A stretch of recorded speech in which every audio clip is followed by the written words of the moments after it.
ਜਦੋਂ ਖਟਪੜ ਸਾਹਿਬ ਖੁੱਲਿਆ ਹੁੰਦਾ ਚੌਰ ਕਈ ਵਾਰ ਲੋਕਾਂ ਨੂੰ ਐ ਲੱਗਦਾ ਵੀ ਚਲੋ ਚੌਰ ਸਾਹਿਬ ਕਰਨੀ ਹੋਊਗੀ ਕਿਉਂਕਿ ਪਰਨਾ ਵੀ ਕੇਸਰੀ ਬੰਨਿਆ ਹੋਇਆ ਵੀ ਸਿੱਖ ਭਾਈ ਸਾਡਾ ਚੌਰ ਸਾਹਿਬ ਕਰਨੀ ਹੋਊਗੀ ਪਰ ਉਹ ਵੀਰੇ ਕਿਸੇ ਦੇ ਮਨ ਦਾ ਕੀ ਪਤਾ ਵੀ ਉਹ ਇੱਥੇ ਅੰਦਰ ਆ ਕੇ ਸਾਡੇ ਪਾਠੀ ਸਾਹਿਬ ਨਾਲ ਵੀ ਇੱਕ ਗਲਤ ਹਰਕਤ ਕਰੂਗਾ ਗੁਰੂ ਸਾਹਿਬ ਨਾਲ ਵੀ ਕਰੂਗਾ।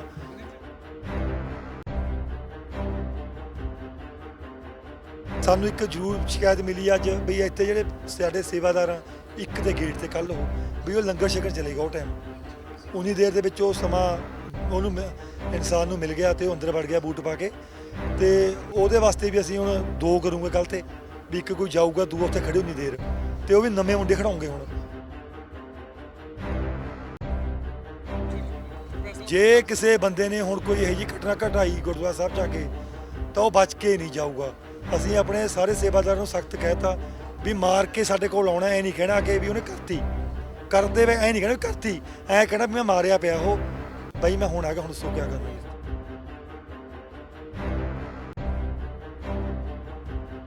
ਇਹ ਜਿਹੜਾ ਇੱਕ ਕਾਨੂੰਨੀ ਹਰਕਤ ਹੋਈ ਆ ਇਹਦੇ ਵਿੱਚ ਸਭ ਤੋਂ ਵੱਡਾ ਕ੍ਰਾਈਮ ਦੀ ਜਿਹੜੀ ਸਜ਼ਾ ਜੋ ਧਾਰਾ ਹੈ ਉਹ ਪੁਲਿਸ ਨੇ ਕੱਲ੍ਹ ਲਾਤੀਆਂ ਜੋ ਇਹ ਹੋਇਆ ਸਾਡੇ ਜੋ ਕਾਨੂੰਨੀ ਪੈਰਵਾਈ ਹੈ ਇਹਦੇ ਵਿੱਚ ਜੋ ਸਾਡੀ ਲਾ ਦੇ ਵਿੱਚ ਕਾਨੂੰਨ ਬਣਿਆ ਹੋਇਆ 295 307 ਉਹ ਲਾਤੀਆਂ ਹੁਣ ਇਸ ਤੋਂ ਉੱਪਰ ਕੋਈ ਧਾਰਾ ਹੀ ਨਹੀਂ ਹੈਗੀ ਕਾਨੂੰਨ 'ਚ। ਮਰਿੰਡਾ ਦੇ ਇਤਿਹਾਸਿਕ ਗੁਰਦੁਆਰਾ ਸਾਹਿਬ ਕੋਤਵਾਲੀ ਸਾਹਿਬ ਵਿਖੇ ਹੋਈ ਬੇਅਦਬੀ ਦੀ ਘਟਨਾ ਤੋਂ ਬਾਅਦ ਕਮੇਟੀਜ਼ ਜਿਹੜੀਆਂ ਬਣਾਈਆਂ ਗਈਆਂ ਨੇ ਦੋ ਇੱਕ 8 ਮੈਂਬਰੀ ਕਮੇਟੀ ਬਣਾਈ ਗਈ ਇੱਕ 5 ਮੈਂਬਰੀ ਕਮੇਟੀ ਬਣਾਈ ਗਈ ਹੈ ਜੋ ਹੁਣ ਅੱਗੇ ਇਸ ਪੂਰੇ ਕੇਸ ਦੀ ਪੈਰਵੀ ਕਿਸ ਤਰੀਕੇ ਦੇ ਨਾਲ ਕੀਤੀ ਜਾਵੇ ਤੇ ਜੋ ਸਿੱਖ ਸੰਗਤ ਦੀਆਂ ਡਿਮਾਂਡਸ ਨੇ ਉਸ ਨੂੰ ਲੈ ਕੇ ਜਿਹੜੀਆਂ ਸਾਰੀ ਅੱਗੇ ਗੱਲਬਾਤ ਹੈ ਉਹ ਆਪਣੀ ਰੱਖੇਗੀ। ਉਸ ਜਿਹੜੀ 5 ਮੈਂਬਰੀ ਇੱਕ ਕਮੇਟੀ ਬਣਾਈ ਗਈ ਹੈ ਜਿਹਦੇ ਵਿੱਚ ਮਰਿੰਡਾ ਇਲਾਕੇ ਦੇ ਜਿਹੜੇ 5 ਗੁਰਸਿੱਖ ਨੇ ਉਹ ਸ਼ਾਮਲ ਕੀਤੇ ਗਏ ਨੇ ਜਿਹੜੇ ਹੁਣ ਇਹ ਸਾਰਾ ਇਸ ਕੇਸ ਦੀ ਪੈਰਵੀ ਕਰਨਗੇ। ਉਹ ਕੀ ਕਹਿੰਦੇ ਨੇ ਕਿਸ ਤਰੀਕੇ ਦੇ ਨਾਲ ਕਮੇਟੀ ਹੈ ਜਿਹੜੀ ਉਹ ਆਪਣਾ ਰੋਲ ਨਿਭਾਊਗੀ ਉਸ ਬਾਰੇ ਵੀ ਤੇ ਨਾਲ ਹੀ ਜਿਹੜੇ ਮਰਿੰਡੇ ਦੇ ਵਿੱਚ ਕੱਲ੍ਹ ਤੋਂ ਧਰਨੇ ਲੱਗੇ ਹੋਏ ਹੈ ਦੋ ਥਾਵਾਂ ਤੇ ਧਰਨੇ ਲੱਗੇ ਹੋਏ ਸੀ ਜਿਹਦਾ ਕਰਕੇ ਐਂਟਰੈਂਸ ਬੰਦ ਸੀਗੀ ਆਉਣ ਜਾਣ ਵਾਲਿਆਂ ਨੂੰ ਦਿੱਕਤ ਆ ਰਹੀ ਸੀਗੀ ਉਸ ਧਰਨੇ ਨੂੰ ਲੈ ਕੇ ਕੀ ਫੈਸਲਾ ਜਿਹੜਾ ਲਿਆ ਗਿਆ ਉਹ ਅਸੀਂ ਜਾਣਨ ਦੀ ਕੋਸ਼ਿਸ਼ ਕਰਦੇ ਹਾਂ।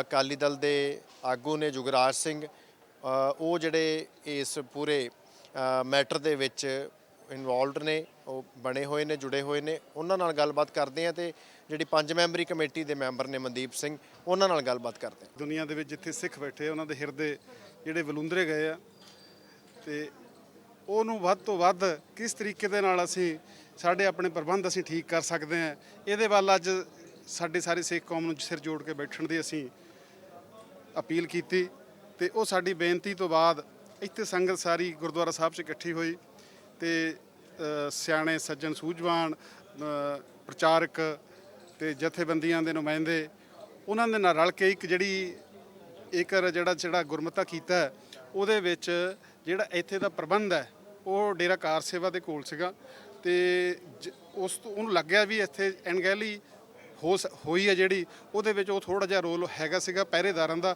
ਵੀ ਇਸ ਕਰਕੇ ਆਪਾਂ ਉਹਨੂੰ ਸੁਚੱਜੇ ਢੰਗ ਨਾਲ ਚਲਾਈਏ ਤੇ ਇਸ ਕਰਕੇ ਸਾਰੀ ਸੰਗਤ ਨੇ ਇੱਕ ਫੈਸਲਾ ਕਰਕੇ 5 ਮੈਂਬਰੀ ਜਿਹੜੀ ਕਮੇਟੀ ਹੈ ਉਹ ਲੋਕਲ ਸਿੱਖਾਂ ਦੀ ਇੱਥੇ ਸਿੰਘਾਂ ਦੀ ਜਿਹੜੀ ਬਣਾਈ ਹੈ ਉਹ ਇੱਥੇ ਡੇਰਾ ਕਾਰ ਸੇਵਾ ਦੇ ਨੂੰ ਸਹਿਯੋਗ ਦੇਊਗੀ ਸਾਰੇ ਇਹਨਾਂ ਪ੍ਰਬੰਧਾਂ ਦੇ ਵਿੱਚ। ਇੱਕ 8 ਮੈਂਬਰੀ ਕਮੇਟੀ ਜਿਹੜੀ ਕੇਸ ਦੇ ਸੰਬੰਧ ਦੇ ਵਿੱਚ ਜਿਹੜਾ ਇਹ ਵਾਰਦਾਤ ਹੋਈ ਹੈ ਉਹਦੇ ਵਿੱਚ ਉਹ ਕਿਸ ਤਰੀਕੇ ਦੇ ਨਾਲ ਆਪਾਂ ਉਹਨੂੰ ਕੇਸ ਨੂੰ ਲੜਨਾ ਹੈ ਤੇ ਕਿਸ ਤਰੀਕੇ ਦੇ ਨਾਲ ਉਹਦੀ ਪੈਰਵੀ ਕਰਨੀ ਹੈ। ਜਿਹੜੀ ਲੋਕਲ ਬਾਰ ਹੈ ਰੋਪੜ ਦੀ ਉੱਥੇ ਦੇ ਵਕੀਲ ਸਾਡੇ ਅਜੇ ਵੀ ਉੱਥੇ ਖੜੇ ਆ ਕੋਰਟ ਦੇ ਵਿੱਚ ਇਹ ਜਿਹੜਾ ਦੋਸ਼ੀ ਹੈ ਇਹਨੂੰ ਕੋਰਟ ਦੇ ਵਿੱਚ ਪੇਸ਼ ਕਰਨਾ ਤੇ ਕੋਰਟ ਪੇਸ਼ ਕਰਕੇ ਜਿਹੜਾ ਪੁਲਿਸ ਇਹਨਾਂ ਦਾ ਰਿਮਾਂਡ ਲੈਣਾ ਤੇ ਉਸ ਰਿਮਾਂਡ ਦੇ ਵਿੱਚ ਸਾਨੂੰ ਪ੍ਰਸ਼ਾਸਨ ਨੇ ਯਕੀਨ ਦਿਵਾਇਆ ਵੀ ਤੁਹਾਡੀ ਤਸੱਲੀ ਵਾਸਤੇ ਅਸੀਂ ਤੁਹਾਨੂੰ ਉਹਦੇ ਦੋਸ਼ੀ ਦੇ ਸਾਹਮਣੇ ਤੁਹਾਨੂੰ ਬਿਠਾਲ ਕੇ ਪੁੱਛਿਸ਼ ਕਰਾਂਗੇ ਜੇ ਤੁਹਾਡਾ ਵੀ ਕੋਈ ਸਵਾਲ ਹੈ ਤਾਂ ਤੁਸੀਂ ਵੀ ਕਹਿ ਸਕਦੇ ਹੋ ਉਹਦੇ ਵਿੱਚ। ਸੋ ਅਜੇ ਤੱਕ ਜਿਹੜਾ ਪ੍ਰਸ਼ਾਸਨ ਹੈ ਜਿਹੜਾ ਉਹ ਇਸ ਸਾਡੇ ਨਾਲ ਠੀਕ ਚੱਲ ਰਿਹਾ ਤੇ ਅਸੀਂ ਬੇਨਤੀ ਕੀਤੀ ਸਾਰਿਆਂ ਨੂੰ ਇੱਥੋਂ ਪਹਿਲਾਂ ਸੰਗਤ ਨੂੰ ਇੱਥੇ ਤੇ ਉਹ ਤੋਂ ਬਾਅਦ ਜਿੱਥੇ ਧਰਨਾ ਲੱਗਾ ਉੱਥੇ ਵੀ ਆਹ ਗੱਲ ਹੋ ਗਈ ਹੈ ਤੇ ਹੁਣ ਆਪਾਂ ਨੂੰ ਸਿਰ ਜੋੜ ਕੇ ਬੈਠਣ ਤੋਂ ਬਾਅਦ ਆਪਾਂ ਸਾਰੇ ਇੱਥੇ ਆਈਏ ਤੇ ਵੱਧ ਤੋਂ ਵੱਧ ਜਿਹੜੇ ਪਿੰਡਾਂ ਦੇ ਵਿੱਚ ਗੁਰਦੁਆਰਾ ਸਾਹਿਬ ਆਉਣਾ ਚਾਹੁੰਦੀ ਸੰਗਤ ਹੈ ਉਹ ਇੱਥੇ ਆ ਕੇ ਗੁਰੂ ਸਾਹਿਬ ਦੇ ਦਰਸ਼ਨ ਕਰ ਸਕਣ। ਜੇਕਰ ਅਸੀਂ ਇਸ ਪੂਰੇ ਘਟਨਾ ਨੂੰ ਦੇਖੀਏ ਤਾਂ ਕਿੰਨੇ ਪਹਿਰੇਦਾਰ ਪਹਿਲਾਂ ਗੁਰੂ ਘਰ ਦੇ ਬਾਹਰ ਜਾਂ ਡਿਉੜੀਆਂ ਤੇ ਖੜਦੇ ਸੀ ਤੇ ਜੇ ਹੁਣ ਤੁਹਾਡੇ ਕੋਲ ਜਾਂ ਹੁਣ ਕਮੇਟੀ ਜਿਹੜੀ ਨਵੀਂ ਬਣ ਗਈ ਆ ਉਹਨਾਂ ਤਹਿਤ ਕੀ ਅਜਿਹਾ ਕੋਈ ਨਵਾਂ ਰੂਲ ਜਾਂ ਨਿਯਮ ਬਣਾਇਆ ਗਿਆ ਹੈ? ਥੋੜੀ ਦੇਰ ਪਹਿਲਾਂ ਹੀ ਨਵੀਂ ਕਮੇਟੀ ਦੀ ਮੀਟਿੰਗ ਹੋਈ ਹੈ ਤੇ ਜਿਹੜੇ ਮੈਂ ਹੁਣ ਆਪ ਚੈੱਕ ਕਰਕੇ ਆਇਆ ਥੋੜੀ ਦੇਰ ਪਹਿਲਾਂ, ਉਹ 2 ਜਿਹੜੇ ਪਹਿਰੇਦਾਰ ਹੈ ਉਹ ਖੜੇ ਆ ਤੇ ਅਸੀਂ ਇਹਨਾਂ ਨੂੰ ਹੋਰ ਬੇਨਤੀ ਕੀਤੀ ਹੈ ਕਿ ਜਿਹੜੇ ਨਵੇਂ ਪਹਿਰੇਦਾਰ ਜਾਂ ਤਾਂ ਉਹਨੂੰ ਘੱਟ ਕੀਤਾ ਜਾਵੇ, ਜਿਹੜੇ ਅਖੰਡ ਪਾਠ ਸਾਹਿਬ ਚੱਲਦੇ ਆ ਉਹਨਾਂ ਦੀ ਗਿਣਤੀ ਘਟਾਈ ਜਾਵੇ ਜਾਂ ਫਿਰ ਪਹਿਰੇਦਾਰਾਂ ਦੀ ਗਿਣਤੀ ਵਧਾਈ ਜਾਵੇ ਤੇ ਉਹ ਸਾਡੀ ਸਹਿਮਤੀ ਹੋਈ ਹੈ ਤੇ ਅੱਜ ਕੱਲ੍ਹ ਦੇ ਵਿੱਚ ਇਹ ਜਿਹੜੀ ਨਵੀਂ ਕਮੇਟੀ ਹੈ ਇਹਨਾਂ ਨੂੰ ਨਵੇਂ ਪਹਿਰੇਦਾਰ ਜਿਹੜੀ ਹੈ ਉਹ ਅਪਾਇੰਟ ਕਰੂਗੀ। 6 ਮੈਂਬਰੀ ਕਮੇਟੀ ਜਿਹੜੀ ਬਣਾਈ ਹੈ, ਜੇਕਰ ਅਸੀਂ ਮੁੱਢਲੀ ਜਾਂਚ ਦੀ ਗੱਲ ਕਰ ਲਈਏ, ਹਾਂਜੀ। ਮੁੱਢਲੀ ਜਾਂਚ 'ਚ ਕੋਈ ਅੱਜ ਤੱਕ ਹੁਣ ਤੱਕ ਕੋਈ ਸਬੂਤ ਮਿਲਿਆ ਵੀ ਉਸ ਵਿਅਕਤੀ ਵੱਲੋਂ ਇਸ ਘਟਨਾ ਨੂੰ ਅੰਜਾਮ ਹੀ ਕਿਉਂ ਦਿੱਤਾ ਗਿਆ? ਨਹੀਂ, ਅਜੇ ਕੁਛ ਨਹੀਂ ਆਇਆ, ਅਜੇ ਉਹਦੇ ਸਾਹਮਣੇ ਕੁਛ ਨਹੀਂ ਹੋਇਆ। ਪੁਲਿਸ ਦੀ ਜਿਹੜੀ ਅਜੇ ਤਾਂ ਸਾਰਾ ਕੁਝ ਇੱਥੇ ਹੀ ਅਸੀਂ ਬੈਠੇ ਹਾਂ ਤੇ ਜਦੋਂ ਹੁਣ ਅਸੀਂ ਪ੍ਰਸ਼ਾਸਨ ਦੇ ਕੋਲ ਜਾਵਾਂਗੇ ਉਹ ਤੋਂ ਪਤਾ ਲੱਗੂਗਾ ਉਹਦੀ ਪੁੱਛਗਿੱਛ ਦੇ ਵਿੱਚ ਕਿ ਕੀ ਆਉਂਦਾ ਹੈ। ਜਿਉਂ ਹੀ ਸਾਨੂੰ ਪਤਾ ਲੱਗੂਗਾ ਅਸੀਂ ਜ਼ਰੂਰ ਤੁਹਾਡੇ ਨਾਲ ਸਾਂਝਾ ਕਰਾਂਗੇ। ਜਿਹੜਾ ਧਰਨਾ ਲੱਗਿਆ ਜੀ ਉਹਨੂੰ ਲੈ ਕੇ ਕੀ ਫੈਸਲਾ ਲਿਆ? ਕਿਉਂਕਿ ਸੰਗਤ ਆ ਜਿਹੜਾ ਤੁਹਾਡਾ ਵਿਰੋਧ ਵੀ ਕਰ ਰਹੀ ਸੀ, ਕਈ ਧਰਨਾ ਨਾ ਚੁੱਕਣ ਦੇ ਵੀ ਹਨ। ਹਾਂ, ਇਹ ਆਪਣੀ ਦੇਖੋ ਹੁੰਦੀ ਹੈ, ਹਰੇਕ ਬੰਦੇ ਦਾ ਆਪਣਾ ਜਜ਼ਬਾਤ ਹੁੰਦੇ ਆ। ਸਾਡੇ ਲੋਕ ਜਜ਼ਬਾਤੀ ਵੀ ਬਹੁਤ ਜ਼ਿਆਦਾ ਔਰ ਬਹੁਤ ਵੱਡੀ ਘਟਨਾ ਵੀ ਹੈਗੀ ਹੈ, ਪਰ ਹਰੇਕ ਚੀਜ਼ ਦਾ ਮਸਲਾ ਦਾ ਹੱਲ ਇਹ ਨਹੀਂ ਹੁੰਦਾ ਵੀ ਅਸੀਂ ਸੜਕ ਰੋਕ ਕੇ ਬੈਠ ਜਾਈਏ। ਜਦੋਂ ਕੱਲ੍ਹ ਅਸੀਂ ਵੀ ਰੋਕੀ ਆਏ, ਅਸੀਂ ਵੀ ਥਾਣੇ 'ਚ ਸੀਗੇ, ਅਸੀਂ ਰਾਤ ਕਾਫੀ ਦੇਰ ਤੱਕ ਉੱਥੇ ਰਹੇ ਹਾਂ, ਪਰ ਅਖੀਰ ਨੂੰ ਹੱਲ ਤਾਂ ਬੈਠ ਕੇ ਟੇਬਲ ਤੇ ਹੀ ਹੋਣਾ। ਤੇ ਜੇ ਹੁਣ ਸਾਡੇ ਕਰਕੇ ਜਦੋਂ ਇੱਥੇ ਫੈਸਲਾ ਹੋ ਚੁੱਕਾ ਹੈ ਵੀ ਇਸ ਤਰ੍ਹਾਂ ਕਰਕੇ ਆਪਾਂ ਅਗਲੀਆਂ ਸਾਰੀਆਂ ਪੈਰਵਾਈਆਂ ਕਰਨੀਆਂ ਤੇ ਉਹਦੇ ਬਾਅਦ ਫਿਰ ਸਾਡਾ ਫਰਜ਼ ਬਣਦਾ ਸੀਗਾ ਅਸੀਂ ਜਾ ਕੇ ਉਹਨਾਂ ਨੂੰ ਦੱਸੀਏ, ਰਸਤਾ ਖੁਲਾਈਏ, ਲੋਕਾਂ ਦੀ ਜਿਹੜੀ ਅਫਸੋਦਾ ਹੋ ਰਹੀ ਹੈ ਉਹ ਦੂਰ ਕਰਕੇ ਅਸੀਂ ਬੁਲਾਈਏ ਪਿੰਡਾਂ ਦੇ ਵਿੱਚੋਂ ਸੰਗਤ ਨੂੰ, ਉਹ ਆ ਕੇ ਇੱਥੇ ਦਰਸ਼ਨ ਕਰ ਸਕਣ। ਕੀ ਕਹਿਣਾ ਚਾਹੁੰਦੇ ਹੋ? ਕੀ ਲੱਗਦਾ ਹੈ ਧਰਨਾ ਹੁਣ ਚੁੱਕਿਆ ਜਾਵੇਗਾ ਜਾਂ ਕੋਈ ਅਪੀਲ ਹੁਣ ਤੁਸੀਂ ਕਰਕੇ ਆਏ, ਕੋਈ ਤਾਲਮੇਲ ਬਣ ਰਿਹਾ ਹੈ ਧਰਨੇ ਦਾ ਸਮਾਪਤ ਕਰਨ ਨੂੰ ਲੈ ਕੇ? ਦੇਖੋ ਜੀ, ਜੋ ਇਹ ਧਰਨਾ ਕੱਲ੍ਹ ਲਗਾਇਆ ਗਿਆ ਤਾਂ ਇਹ ਵੀ ਸੰਗਤ ਵੱਲੋਂ ਲਗਾਇਆ ਗਿਆ था। ਪਰਸਨਲੀ ਤਾਂ ਕਿਸੇ ਦੇ ਇੱਕ ਬੰਦੇ ਦਾ ਮੈਟਰ ਹੈ ਨਹੀਂ, ਇਹ ਸਾਰੀ ਸਿੱਖ ਸੰਗਤ ਦਾ ਮੈਟਰ। ਸੋ ਅੱਜ ਵੀ ਅਸੀਂ ਸੰਗਤ ਦੇ ਰੂਪ ਦੇ ਵਿੱਚ ਉਹਨਾਂ ਨੂੰ ਜਾ ਕੇ ਬੇਨਤੀ ਕਰਕੇ ਆਏ ਹਾਂ ਵੀ ਸੰਗਤ ਵੱਲੋਂ ਇਹ ਫੈਸਲਾ ਕੀਤਾ ਗਿਆ ਗੁਰਦੁਆਰਾ ਸਾਹਿਬ ਦੇ ਵਿੱਚ ਬੈਠ ਕੇ ਵੀ ਸੰਗਤ ਦਾ ਇਹ ਫੈਸਲਾ ਹੈ, ਇਹ ਤੁਸੀਂ ਵੀ ਮੰਨੋ ਜੋ ਸੰਗਤ ਵੱਲੋਂ ਫੈਸਲਾ ਲਿਆ ਗਿਆ। ਪਰ ਵਿੱਚ 1-2 ਬੰਦੇ ਬੈਠੇ ਆ ਹਜੇ ਜਿਹੜੇ ਮਤਲਬ ਹਜੇ ਨਹੀਂ ਮੰਨ ਰਹੇ, ਪਰ ਮੰਨ ਜਾਣਗੇ ਅਸੀਂ ਦੁਬਾਰਾ ਫੇਰ ਚਲੇ ਜਾਵਾਂਗੇ ਉਹਨਾਂ ਦੇ ਕੋਲ। ਹਜੇ ਅਸੀਂ ਲੰਗਰ ਉਹਨਾਂ ਨੂੰ ਬਣਾ ਕੇ ਇੱਥੋਂ ਭੇਜਤਾ, ਚਾਹ ਭੇਜਤੀ ਬਣਾ ਕੇ, ਜੋ ਉਹਨਾਂ ਨੇ ਸਾਨੂੰ ਕਿਹਾ ਅਸੀਂ ਭੇਜਤਾ, ਪਰ ਅਸੀਂ ਉਹ ਦੁਬਾਰਾ ਉਹਨੂੰ ਫੇਰ ਕਹੂੰਗੇ ਜਾ ਕੇ ਵੀ ਭਾਈ ਸੰਗਤ ਵੱਲੋਂ ਇਹ ਇੱਕ ਵਾਰ ਫੈਸਲਾ ਹੋ ਗਿਆ, ਹੁਣ ਤੁਹਾਡੇ ਰਾਹੀਂ ਫੇਰ ਹੱਥ ਬੰਨ੍ਹ ਕੇ ਬੇਨਤੀ ਕਰਦੇ ਆਪਣੇ ਭਰਾਵਾਂ ਨੂੰ, ਉਹਨਾਂ ਨੂੰ ਵੀ ਦੇਖੋ ਆਪਾਂ ਸਾਰੇ ਸਿੱਖ ਭਰਾ ਇਕੱਠੇ ਆ, ਇਕੱਠਿਆਂ ਨੇ ਰਹਿਣਾ, ਇਕੱਠੇ ਹੋ ਕੇ ਹੀ ਆਪਾਂ ਲੜਾਈ ਲੜ ਸਕਦੇ ਹਾਂ। ਜੇ ਇਸ ਤਰ੍ਹਾਂ ਆਪਾਂ ਅੱਡੋ ਬਾਟੀ ਕੋਈ ਉੱਥੇ ਬੈਠਾ ਅਸੀਂ ਉਰੇ ਬੈਠੇ ਆ, ਆਪਣੀ ਦੇਖੋ ਇਸ ਤਰ੍ਹਾਂ ਸ਼ਾਖ ਖਰਾਬ ਹੋ ਰਹੀ ਆ। ਆਪਾਂ ਲੜਾਈ ਇਕੱਠੇ ਹੋ ਕੇ ਸਿਰ ਨਾਲ ਸਿਰ ਜੋੜ ਕੇ ਲੜੀਏ। ਉਰੇ ਅਖੰਡ ਪਾਠ ਸਾਹਿਬ ਆਰੰਭਾਂ, ਉਰੇ ਗੁਰਦੁਆਰਾ ਸਾਹਿਬ 'ਚ ਆਓ, ਦਰਸ਼ਨ ਦਿਦਾਰੇ ਕਰੋ। ਪਰਸੋਂ ਨੂੰ ਅਖੰਡ ਪਾਠ ਸਾਹਿਬ ਦੇ ਭੋਗ ਪਾਉਣੇ ਆ, ਉੱਥੇ ਫੇਰ ਪਹੁੰਚੋ ਅਖੰਡ ਪਾਠ ਸਾਹਿਬ ਦੇ ਭੋਗ ਤੇ। ਜੋ ਵੀ ਇੱਥੇ ਤੁਹਾਨੂੰ ਕੋਈ ਲੱਗਦੀ ਆ ਵੀ ਕੋਈ ਘਾਟ ਆ, ਉਹ ਸਾਨੂੰ ਦੱਸੋ। ਹੁਣ ਅਸੀਂ ਵੱਧ ਤੋਂ ਵੱਧ ਕੋਸ਼ਿਸ਼ ਕਰੂੰਗੇ ਵੀ ਇੱਥੇ ਜੇ ਕੋਈ ਘਾਟ ਉਹਨੂੰ ਸਹੀ ਕੀਤਾ ਜਾਵੇ। ਜਿਹੜੀ ਇਹ ਅਣਸੁਖਾਵੀ ਘਟਨਾ ਹੋਈ ਆ ਇਹ ਦੁਬਾਰਾ ਨਾ ਹੋਵੇ, ਪਹਿਰੇਦਾਰੀ ਵਧਾਈ ਜਾਵੇ। ਸਾਨੂੰ ਇੱਕ ਜ਼ਰੂਰ ਸ਼ਿਕਾਇਤ ਮਿਲੀ ਅੱਜ ਵੀ ਇੱਥੇ ਜਿਹੜੇ ਸਾਡੇ ਸੇਵਾਦਾਰ ਆ, ਇੱਕ ਤੇ ਗੇਟ ਤੇ ਕੱਲ੍ਹ ਵੀ ਉਹ ਲੰਗਰ ਛਕਣ ਚਲੇ ਗਿਆ। ਉਹ ਟਾਈਮ ਉਨੀ ਦੇਰ ਦੇ ਵਿੱਚ ਉਹ ਸਮਾਂ ਉਹਨੂੰ ਇਨਸਾਨ ਨੂੰ ਮਿਲ ਗਿਆ ਤੇ ਉਹ ਅੰਦਰ ਵੜ ਗਿਆ ਬੂਟ ਪਾ ਕੇ। ਤੇ ਉਹਦੇ ਵਾਸਤੇ ਵੀ ਅਸੀਂ ਹੁਣ 2 ਕਰੂੰਗੇ ਕੱਲ੍ਹ ਤੇ, ਵੀ ਇੱਕ ਕੋਈ ਜਾਊਗਾ, 2 ਉੱਥੇ ਖੜੇ ਉਨੀ ਦੇਰ, ਤੇ ਉਹ ਵੀ ਨਵੇਂ ਮੁੰਡੇ ਖੜਾਉਂਗੇ। ਹੁਣ ਥੋੜ੍ਹੇ ਬਜ਼ੁਰਗਾਂ ਨੂੰ ਕਿਸੇ ਹੋਰ ਪਾਸੇ ਡਿਊਟੀ 'ਤੇ ਲਾਉਂਗੇ ਵੀ ਪਹਿਰੇਦਾਰੀ ਵਾਲਾ ਸਿਸਟਮ ਆ ਥੋੜ੍ਹਾ ਜਿਹਾ ਉਹ ਚੇਂਜ ਕਰਨਾ ਹੈ।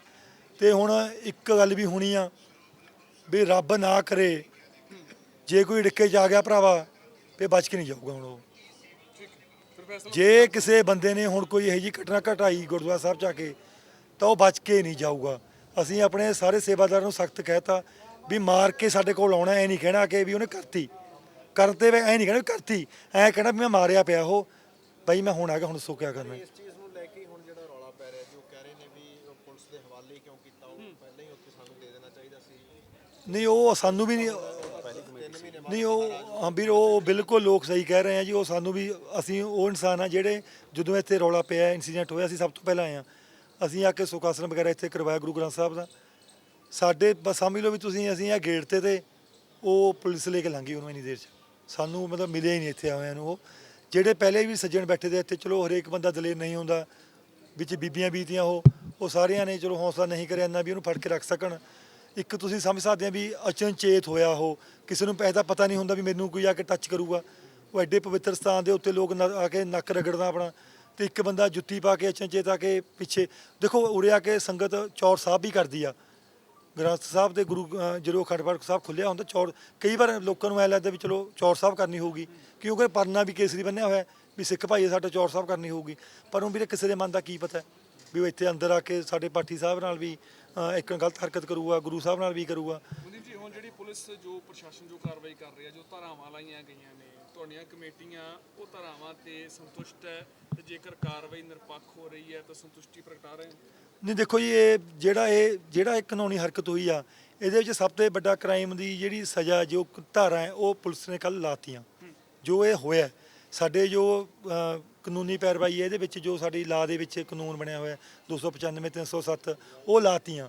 ਹੁਣ ਇਸ ਤੋਂ ਉੱਪਰ ਕੋਈ ਧਾਰਾ ਹੀ ਨਹੀਂ ਹੈਗੀ ਕਾਨੂੰਨ 'ਚ ਜਿਹੜੀ ਪੁਲਿਸ ਲਾ ਸਕੇ। 295 ਏ ਉਹਦੇ ਵਿੱਚ ਤੁਸੀਂ ਮੰਗ ਕਰਦੇ ਹੋ ਕਿ ਉਹਦੇ ਵਿੱਚ ਤਰਮੀਮ ਹੋਣੀ? ਅਸੀਂ ਬਿਲਕੁਲ ਮੰਗ ਅਸੀਂ ਤਾਂ ਕੱਲ ਦੇ ਹੀ ਹਰੇਕ ਬੰਦੇ ਵੀ ਉਹ 'ਚ ਅਸੀਂ ਕਹਿੰਦੇ ਫਾਂਸੀ ਹੋਣੀ ਚਾਹੀਦੀ ਹੈ ਜੇ ਬੰਦੇ ਨੂੰ। ਅਸੀਂ ਤਾਂ ਜੀ ਦੇਖੋ ਆਪਣੇ ਸਿੱਖ ਧਰਮ ਦੇ ਵਿੱਚ, ਸਿੱਖ ਕੌਮ ਦੇ ਵਿੱਚ ਤਰ੍ਹਾਂ ਦੇ ਹਰੇਕ ਥੋੜੀ ਦੇਰ ਬਾਅਦ ਗੁਰਦੁਆਰਾ ਸਾਹਿਬ ਦੇ ਵੀ ਘਟਨਾਵਾਂ ਹੁੰਦੀ ਆ। ਦੇਖੋ ਤੁਸੀਂ ਐਡੀ ਬੜੀ ਮਾੜੀ ਗੱਲ ਉਹ ਵੀ ਹਰਿਮੰਦਰ ਸਾਹਿਬ 'ਚ ਵੀ ਹੋ ਗਈ। ਹੁਣ ਤਾਂ ਸਾਡੇ ਸਿਰੇ ਲੱਗੀ ਜਿਵੇਂ ਗੱਲ। ਸੋ ਇਹਦੇ ਵਾਸਤੇ ਤਾਂ ਇਹੀ ਹੱਲ ਆ ਵੀ ਜਾਂ ਤਾਂ ਹਟ ਜਾਓ ਜਾਂ ਭਾਈ ਫਿਰ ਸਰਕਾਰ ਕਾਨੂੰਨ ਇਹਨਾਂ ਸਖਤ ਬਣਾ ਦੇਵੇ ਵੀ ਉਹ ਬੰਦੇ ਨੂੰ ਫਾਂਸੀ ਦੇ ਬਿਨਾਂ ਸਜ਼ਾ ਹੋਣੀ ਨਹੀਂ ਚਾਹੀਦੀ ਕੋਈ। ਸੜਕ ਜਾਮ ਕੀਤੀ ਹੋਈ ਹੈ, ਸੜਕ ਜਾਮ ਦੇ ਨਾਲ ਤੁਹਾਨੂੰ ਲੱਗਦਾ ਕਿ ਹੱਲ ਹੈਗੇ ਮਸਲੇ? ਨਹੀਂ ਫਿਰ ਅਸੀਂ ਤਾਂ ਜਾ ਕੇ ਉਹਨਾਂ ਕੋਲ ਵੀ ਸੜਕ ਭਾਈ ਖੋਲ ਦਿਓ, ਸੰਗਤ ਹੈਰਾਨ ਹੋ ਰਹੀ ਹੈ, ਸੜਕ ਖੋਲ ਦਿਓ ਸਾਨੂੰ। ਅਸੀਂ ਵੀ ਲੋਕਲ ਆ ਇੱਥੇ ਦੇ, ਸਾਡੇ ਪਿੰਡਾਂ ਦੀ ਸੰਗਤ ਸਾਨੂੰ ਫੋਨ ਕਰਦੀ ਹੈ ਵੀ ਅਸੀਂ ਕਿੱਧਰ ਨੂੰ ਆਈਏ, ਅਸੀਂ ਗੁਰਦੁਆਰਾ ਸਾਹਿਬ ਆਉਣਾ। ਕੱਲ੍ਹ ਦੇ ਲੋਕ ਘਰਾਂ 'ਚ ਇੱਥੇ ਆਉਣ ਵਾਸਤੇ ਤਾਬਲੇ ਹੋਏ ਪਏ ਆ। ਪਰਸੋਂ ਨੂੰ ਉਰੇ ਅਖੰਡ ਪਾਠ ਸਾਹਿਬ ਦਾ ਭੋਗ ਪਾਉਣਾ, ਕਿਸੇ ਨੇ ਚਾਹ ਲੈ ਕੇ ਆਉਣੀ ਹੈ, ਕਿਸੇ ਨੇ ਚੀਨੀ ਲੈ ਕੇ ਆਉਣੀ ਹੈ, ਕਿਸੇ ਨੇ ਕਣਕ ਲੈ ਕੇ ਆਉਣੀ ਆ। ਸੋ ਉਰੇ ਬਹੁਤ ਸ਼ਰਧਾ ਵੀ ਸੰਗਤ ਦੀ, ਬਹੁਤ ਜ਼ਿਆਦਾ ਸ਼ਰਧਾ ਹੈ, ਪਰ ਉਹ ਸੰਗਤ ਆਉਣ ਵਾਸਤੇ ਰਸਤਾ ਹੀ ਬੰਦ ਆ। ਹੁਣ ਅਸੀਂ ਉਹ ਸੰਗਤ ਨੂੰ ਬੇਨਤੀ ਕਰਕੇ ਆਏ ਵੀ ਰਸਤਾ ਖੋਲ੍ਹ ਦਿਓ ਸਾਡਾ, ਵੀ ਤਾਂ ਕਿ ਸੰਗਤ ਇੱਥੇ ਪਹੁੰਚ ਸਕੇ। ਉਹ ਸੋ ਵਾਹਿਗੁਰੂ ਜੀ ਕਾ ਖਾਲਸਾ, ਵਾਹਿਗੁਰੂ ਜੀ ਕੀ ਫਤਿਹ।